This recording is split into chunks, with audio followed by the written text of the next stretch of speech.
Jung Myung Seok was born in 1945 and only graduated from elementary school before founding JMS in the 1980s.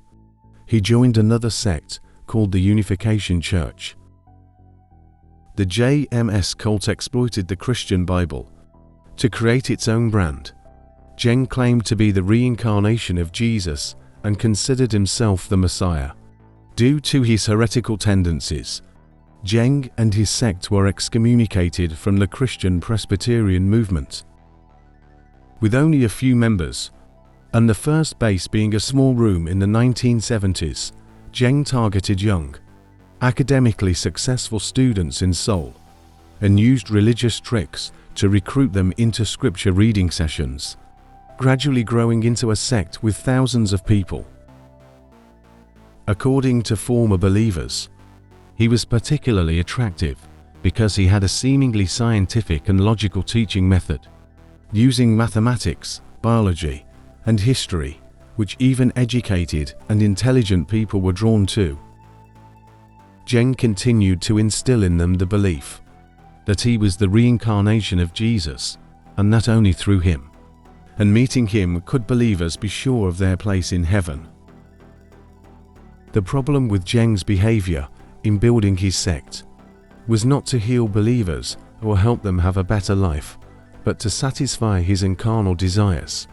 He claimed to be the Messiah and a perfect version of Adam, the first man. In this way, Jung convinced beautiful, young female believers that by having adult relationships with him, they would be purified and all sins would be washed away. To create an innocent facade, JMS manipulated believers into thinking they would have one-on-one meetings with the Messiah to receive blessings or a general checkup, because Jung was an all-talented doctor who had studied the human body for decades. In the end, female believers voluntarily offered themselves without realizing they were being manipulated. In the 1980s, JMS built 200 to 250 churches and had 30,000 believers, mostly students. Since students didn't have money, they had to sell everything from peanuts, tech greeting cards, water purifiers for the church, just like forced labor, all to serve the playboy lifestyle, buying luxury cars, organizing debauchery parties with young girls of the cult leader Jung. Jung often forced young female believers to dress provocatively to serve, organize debauchery parties where he was the only man to bless, and required believers to take model-like photos just for him to enjoy. Over the years, his sect has grown stronger and not only operating in Korea anymore, but has spread to many countries and territories such as Hong Kong, China, Australia, Japan. Jung Myung Seok has set a goal for himself to meet 10,000 women. The JMS cult he founded was just a cover so he could entertain as many women as possible. One victim revealed that the pervert even tried to have S*** with 50 female followers in one night. By 1999, many people began to question his true motives.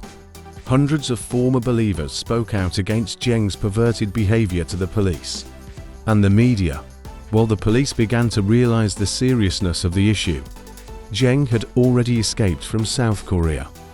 In 2006, Jung was officially arrested in China and extradited to his homeland in front of investigators. He appeared to be mentally unstable and begged for mercy. In 2009, after a long investigation, Jung was convicted of rape and sexual assault with a sentence of 10 years in prison. By 2018, nearly at the end of his prison sentence, 70 countries had recorded the presence of JMS branches. After being released from prison, Jung had to wear an ankle monitor for sex offenders, unfazed. This cunning cult leader argued that the ankle monitor was like a nail driven into the cross that Jesus once had to endure, making believers even more convinced that their Messiah was just being tested.